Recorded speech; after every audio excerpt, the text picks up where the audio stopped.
everybody and welcome to Footprints. It's Helen here with Frodo and Father Ted is here too.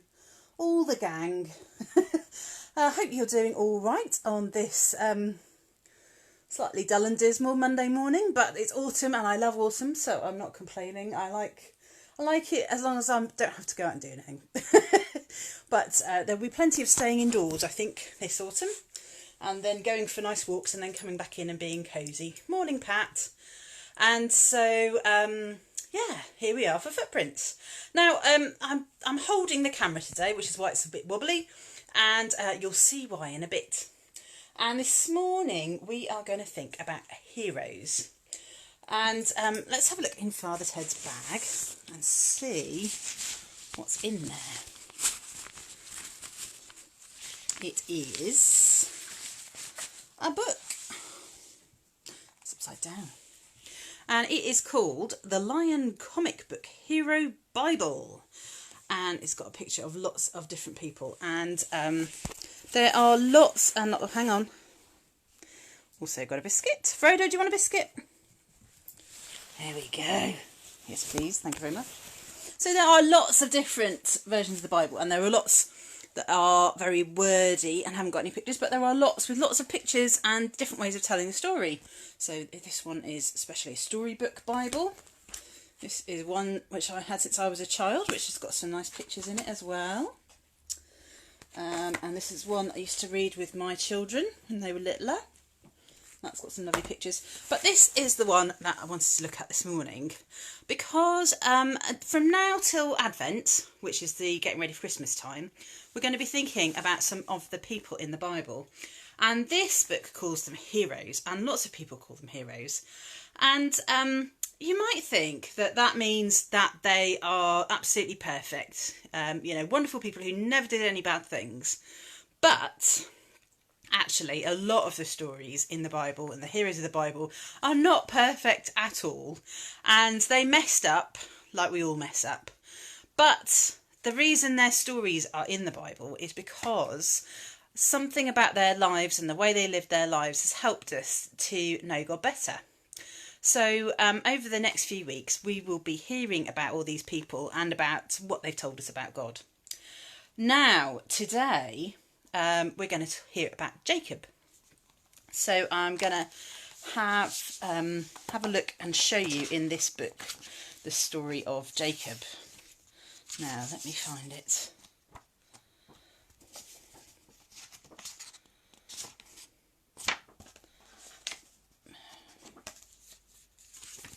Here we are. So, I'm going to turn the camera around. So, you can see in this book, it's all laid out just like a comic book. And I love comic books, graphic novels. And this is the story of Jacob. And Jacob was the son of Abraham and Sarah. No, he wasn't. He was the son of Isaac and Rebecca, who was the son of Abraham and Sarah. And so the story of him, he was a twin. He had a twin brother. And he tricked his brother. So that's what this page is telling us about. He tricked his brother and took his birthright and his father's blessing. So in this storybook, they call him cunning because of all the tricks.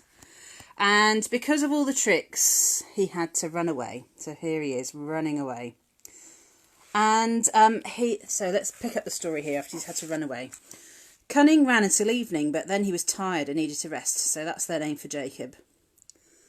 That'll make a good pillow. It's a rock, but I guess anything will do if you haven't got anything. But this was no ordinary place, and Cunning had no ordinary dream. Cunning saw a stairway from earth to heaven. What? Oh. I am the Lord, and I am with you. I will give to you and your offspring the land on which you lie, and all people will be blessed through you. Can you see all the angels going up and down on this stairway? There they are.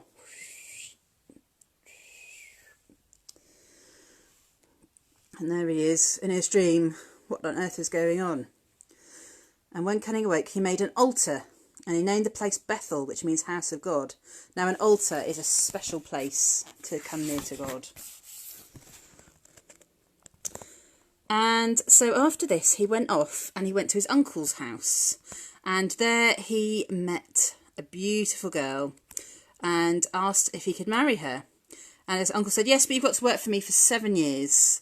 And then he got tricked. So he did some tricking and then he got tricked back. And he ended up marrying Rachel's sister. And he said, his uncle said, well, you can marry Rachel as well, but you've got to work for me for another 7 years. So he carried on, and then he married both the sisters, because that's how marriage worked in those days. That's biblical marriage for you.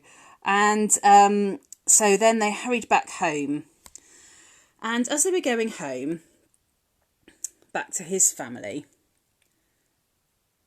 he divided the family into groups, and he sent the flocks and cattle ahead as gifts, because he was a bit worried about what they would say. And this is what happened next. Here's Jacob. Oh God, please protect me. And that night, Jacob was awakened, and a strange figure appeared. And the restless night turned into a wrestling match. On one side, cunning, and on the other side, the ultimate fighter.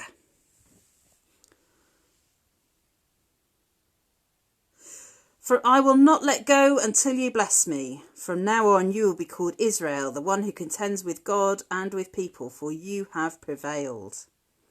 So Jacob, the cunning man, was renamed Israel, the contender. So it's quite dramatic, Jacob's story.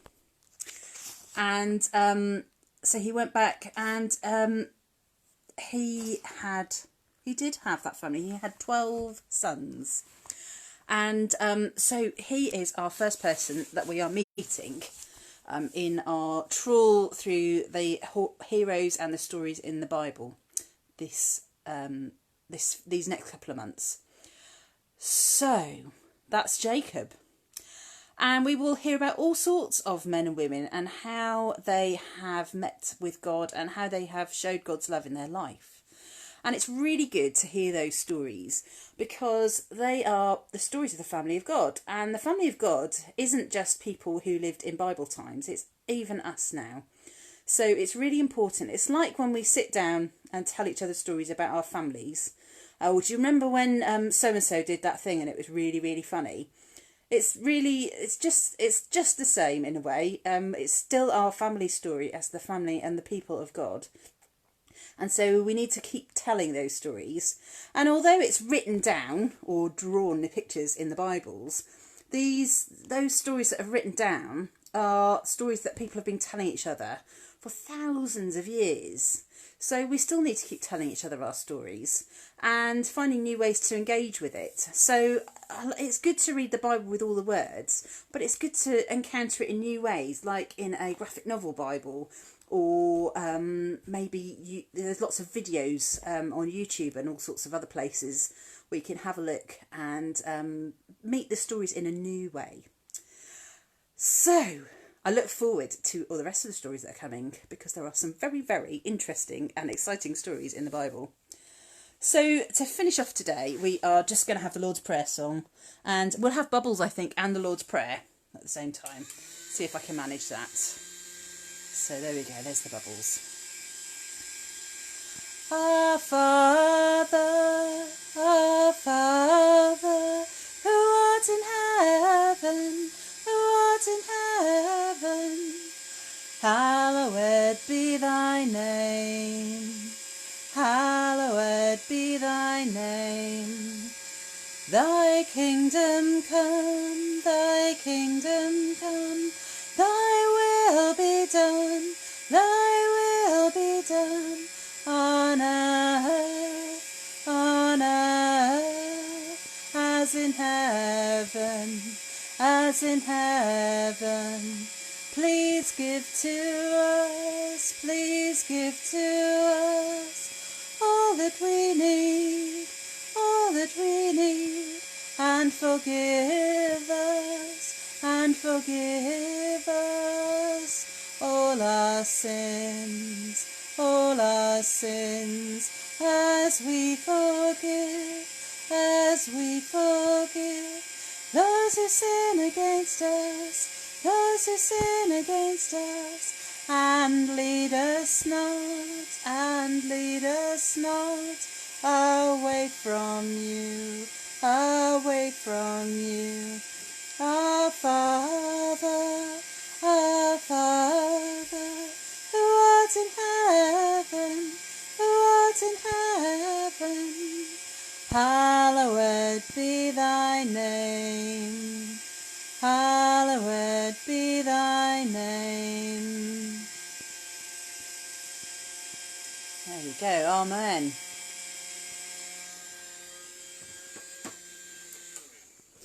I think I swallowed a bubble halfway through that song, but never mind, we made it to the end. So, have a good week this week. Keep doing whatever you need to do, keep doing safely as you possibly can. And we will see you next week with some more. Here's Father Ted saying goodbye. With some more stories of heroes from the Bible. And Frodo's around somewhere, but he's gone a bit camera shy these last few weeks, hasn't he? We'll have to see if we can tempt him back. Maybe he just wants more biscuits. So take care. Till next time. God bless. Bye bye.